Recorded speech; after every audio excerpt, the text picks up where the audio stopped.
എഴുപറ, ചെണ്ട, മദ്ദളം എന്നിവയാണ് സംഗീതത്തോടൊപ്പം ഉപയോഗിക്കുന്നത്. കൊമ്പും കുഴലും പ്രത്യേക ആകർഷണമായി ഉപയോഗിക്കുന്നു. യുദ്ധാവതരണത്തിലും ചില പ്രത്യേക സംഭാഷണാവസരത്തിലും കൂത്തുകലാകാരന്മാർ ചില പ്രത്യേക വായ്ത്താരികൾ പുറപ്പെടുവിക്കുന്നു. ഉദാഹരണത്തിന് ബാലിസുഗ്രീവ യുദ്ധം. പാവക്കൂത്തിൻ്റെ അവതരണത്തിൽ കർട്ടൻ്റെ മുഴുവൻ ഭാഗങ്ങളും ഉപയോഗിച്ച് ഏതാണ്ട് 5 കലാകാരന്മാർ അണിനിരക്കും. കഥാപാത്രങ്ങളെ അവതരിപ്പിക്കുവാൻ പാവകളെ കയ്യിലെടുത്ത് ഈ കലാകാരന്മാർ സ്റ്റേജിൻ്റെ അങ്ങോളം ഇങ്ങോളം ഓടേണ്ടതായി വരും. ഇവർക്ക് പിന്നിൽ 3-4 കലാകാരന്മാർ പാടാനും സംഭാഷണങ്ങൾ അവതരിപ്പിക്കാനും നിലയുറപ്പിക്കും. ഇങ്ങനെ കർട്ടനിൽ നിഴൽ വീഴ്ത്തി കഥ അവതരിപ്പിച്ചുകൊണ്ട് കലാകാരന്മാർ ഏതാണ്ട് നേരം പുലരുന്നതുവരെ വേദിയിൽ തന്നെ നിൽക്കേണ്ടതായുണ്ട്. പാവകളെക്കൊണ്ട് കൂത്തവതരിപ്പിക്കുന്ന കലാകാരൻ തൻ്റെ കയ്യിലുള്ള തടിക്കഷ്ണം പാവയുടെ മേൽ ഉറപ്പിക്കുന്നു. പിന്നീട് പാവയെയോ പാവയുടെ കൈകളെയോ അയാളുടെ മറുകൈയിലുള്ള വടികൊണ്ട് ചലിപ്പിക്കുന്നു. ഇതോടൊപ്പം തന്നെ അയാളുടെ കൈവശമുള്ള ചിലമ്പും ഇളക്കി സന്ദർഭാനുസരണം ശബ്ദം സൃഷ്ടിക്കുന്നു. കഥ നടക്കുന്ന വേളയിൽ യുദ്ധരംഗങ്ങളിലും മറ്റും കഥാപാത്രങ്ങൾക്ക് മുറിവേൽക്കുകയോ കൊല്ലപ്പെടുകയോ ചെയ്യുമ്പോൾ കർട്ടനിലേക്ക് ചുവപ്പ് നിറമുള്ള ദ്രാവകം തെറിപ്പിച്ച് കഥയ്ക്ക് സ്വാഭാവികത നിലനിർത്തുന്നു. ഇത്തരത്തിൽ ചുവന്ന രക്തം എന്ന സങ്കല്പത്തിന് മഞ്ഞളും ചുണ്ണാമ്പും ചേർത്ത് കലക്കി ഉണ്ടാക്കുന്ന ദ്രാവകമാണ് ഉപയോഗിക്കുക.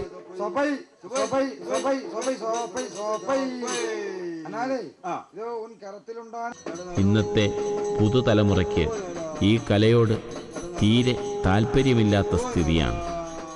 ആചാരപരമായ ഈ കലാരൂപത്തിൻ്റെ അവതരണവും നിഴൽ ചിത്രങ്ങളിലൂടെയുള്ള കഥാഖ്യാന രീതികളും മനസ്സിരുത്തി പഠിച്ചാൽ സിനിമയുടെ സാങ്കേതികവിദ്യ ഇതിൽ നിന്നും കടമെടുത്തതാണെന്ന് വിശ്വസിക്കാതിരിക്കാൻ പറ്റില്ല.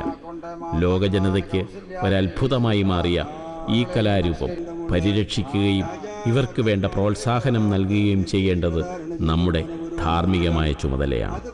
ഈ കലാസൗകുമാര്യം ഭാവി തലമുറകൾക്ക് കണ്ടാസ്വദിക്കുവാനുള്ള അവസരമൊരുക്കേണ്ടത് കലാസ്നേഹികളായ നമ്മളുടെ കടമയാണ്.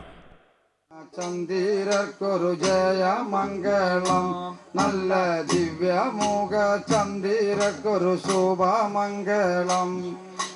കൊണ്ടൽ മാണി വണ്ണനക്കും കണ്ണനക്കും മംഗളം, കൊണ്ടൽ മാണി വണ്ണനക്കും കണ്ണനക്കും മംഗളം. ഗോദണ്ഡ കയ്യനക്കും മെയ്യനക്കും മംഗളം, ഗോദണ്ഡ കയ്യനക്കും മെയ്യനക്കും മംഗളം. പണ്ടുളവ താളനക്കും ജാനകി മാണാളന്, പണ്ടുളവ താളനക്കും ജാനകി മാണാളന്. ശ്രീരാമചന്ദ്രർക്കൊരു ജയമംഗളം, നല്ല ദിവ്യമൂക ചന്ദ്രർക്കൊരു ശുഭമംഗളം.